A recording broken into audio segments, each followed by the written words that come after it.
E nossos astronautas do futuro iniciaram sua missão rumo ao Sol. Vamos saber um pouco mais sobre o astro-rei? Estamos nos aproximando de um deus. Deus? Perdão, eu não entendi, senhor. Bom, vamos dar uma olhada no nosso banco de dados que você vai entender melhor. Desde a antiguidade, o Sol é cultuado como divindade. Na Grécia era identificado com o deus Apolo. Já os egípcios o conheciam como Ra. Na Índia ele era Agni. Na Pérsia, Mitra. E entre os astecas era chamado Huitzilopochtli. E não apenas as religiões antigas, mas também os primeiros cientistas já olhavam para o Sol com curiosidade e fascinação. Para o filósofo grego Anaxágoras, por exemplo, o astro seria uma enorme esfera de metal. Mas será que ele estava certo? Uma esfera de metal?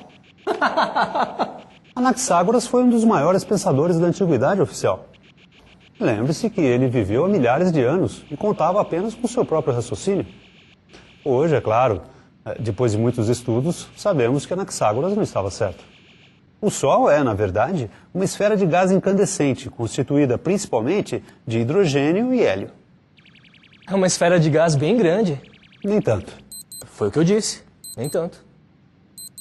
Apesar de seu diâmetro ser 109 vezes maior que o da Terra e de sua massa ser aproximadamente 300 mil vezes maior que a terrestre, se compararmos com outras estrelas, o Sol é um astro relativamente pequeno. O que não impede que, mesmo a 150 milhões de quilômetros de distância, sua energia seja suficiente para influenciar importantes processos físicos e químicos que garantem a vida em nosso planeta. Hoje temos uma consciência mais ampla sobre a necessidade de conservar a natureza e a saúde de nosso planeta. A consciência socioambiental vem crescendo, assim como o consumo energético. Por isso, tem se investido também em fontes de energia renováveis, como a solar, a eólica, a maremotriz e a geotérmica. Mas não é apenas o ser humano que necessita dela. A água ferve, o sorvete congela, as brisas refrescam, as lâmpadas acendem. Ei, a luz voltou! As ondas alternam, os carros se movimentam. Nós existimos graças à onipresença e onipotência da energia, que está até no mais absoluto vazio cósmico. A energia pode se apresentar sob diferentes formas: elétrica, química, mecânica, luminosa, nuclear e outras. Ela não pode ser destruída nem criada, apenas transformada. Na natureza, nada se cria, nada se perde, tudo se transforma. Há correntes que afirmam que a temperatura da Terra vem aumentando muito a cada ano que passa. E sobre temperatura, vamos descobrir mais sobre termodinâmica na série A Física e o Cotidiano. Cris e Lilico vão nos mostrar isso. Lilico, você tá fervendo. Sério? Tá quente demais. Então pega o termômetro ali no armário, vamos medir a temperatura. Aqui? Achei. É esse. A palavra termômetro vem do grego termo, que significa quente, e metro, que significa medida. Quando a natureza do calor foi realmente compreendida no século XVIII, ele pôde ser controlado e utilizado para realizar trabalho em benefício do homem. Assim nasceu a Revolução Industrial e, junto com ela, a termodinâmica. A Revolução trouxe as primeiras máquinas a vapor. Ainda àquela altura, com baixo rendimento, elas desperdiçavam a maior parte da energia consumida, como acontecia com a máquina de Newcomen. Impressionado com o desperdício de energia da máquina mais avançada na época, o mecânico escocês James Watt apresentou por volta do ano de 1770 um modelo mais eficiente que contava com o seu grande invento, o condensador. A máquina proposta por Watt foi empregada em moinhos, fábricas de papel, destilarias, canais, no bombeamento de água das minas e logo passou a ser utilizada em locomotivas e barcos a vapor. E assim, o ser humano passou a ter no calor uma fonte de energia antes da eletricidade. E foi a partir da Revolução Industrial que cientistas se debruçaram sobre ela. A eletricidade começou a se tornar compreensível quando se descobriu que todos os fenômenos elétricos estão relacionados a uma propriedade fundamental da matéria, chamada carga elétrica.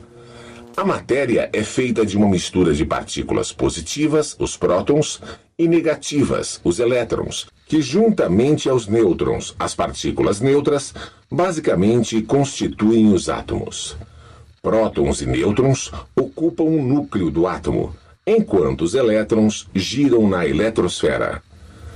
A turma do Lilico está fazendo um trabalho para a escola sobre eletricidade. Cris é a repórter e Julinha faz o papel de uma grande cientista. Paulão é o câmera e Lilico o diretor. Vamos acompanhar? Corrente elétrica é o deslocamento de cargas elétricas através de um meio condutor. Matematicamente, ela é obtida dividindo a quantidade de carga que atravessa determinada área pelo tempo necessário para isso. É através da corrente elétrica que a energia flui da fonte energética até um aparelho eletroeletrônico, como um videogame, por exemplo. As cargas atuam como pequenos carros de Fórmula 1, transportando energia ao longo do circuito. Como devem se mover facilmente, o circuito pelos quais as cargas transitam são feitos de metal. É por isso que o cobre é tão usado nas instalações elétricas. Em casos extremos, como nos microprocessadores dos computadores, até o ouro é usado para facilitar ao máximo esse movimento. Como você verá, é possível fazer analogias bem legais entre a eletricidade e outros elementos do nosso cotidiano, como a água fluindo através de tubos, corridas de Fórmula 1 e etc. E quanto aos choques elétricos, doutora? Que dica você daria para o nosso telespectador evitar choques? Bem lembrado.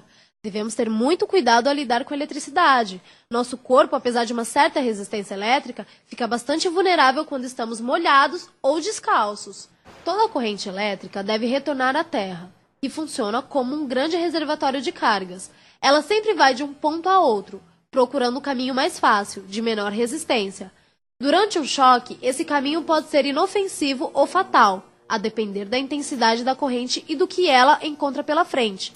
Se uma corrente intensa passar pelo coração ou pulmões, paradas cardiorrespiratórias ou até a morte pode ocorrer. Portanto, é preciso ter muito cuidado quando o assunto é eletricidade, principalmente no manuseio de chuveiro elétrico, de instalações elétricas e aparelhos eletroeletrônicos. Somente um técnico profissional está habilitado a fazer manutenção com segurança.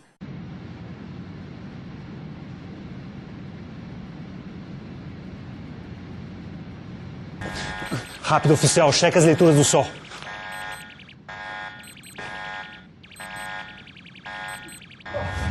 Senhor, precisamos sair desta área. A tempestade solar está ficando cada vez mais forte. Muito bem, oficial, manobra bom bordo. Vamos retornar. Já temos informações suficientes para o nosso banco de dados. É pra já, senhor. Aperte o cinto. Cinto? Que cinto? Espera aí. Vai devagar.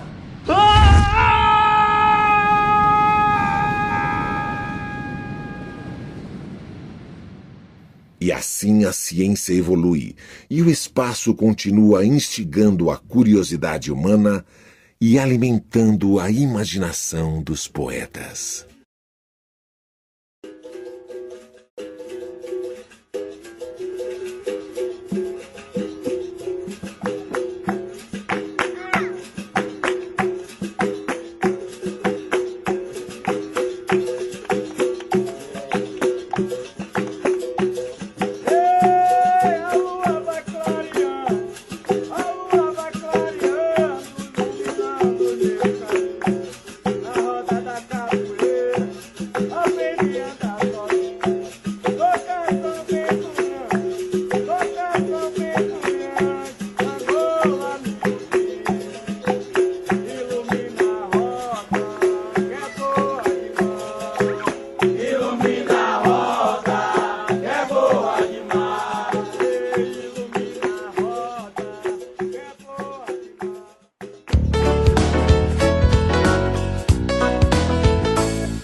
O meu pai era servente, a minha mãe era escriturária da Rede Ferroviária Federal, eu morava na periferia da cidade. Lá em Bauru, eu comecei a trabalhar com 14 anos para ajudar em casa, eu era eletricista aprendiz da Rede Ferroviária Federal, essa foi a minha primeira profissão.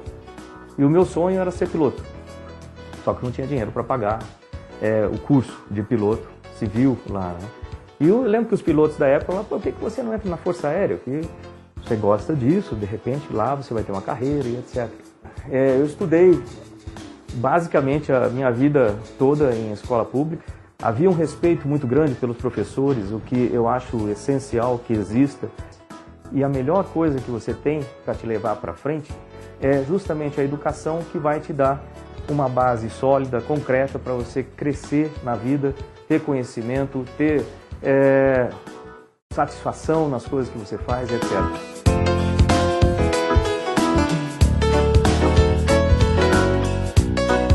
A física e o cotidiano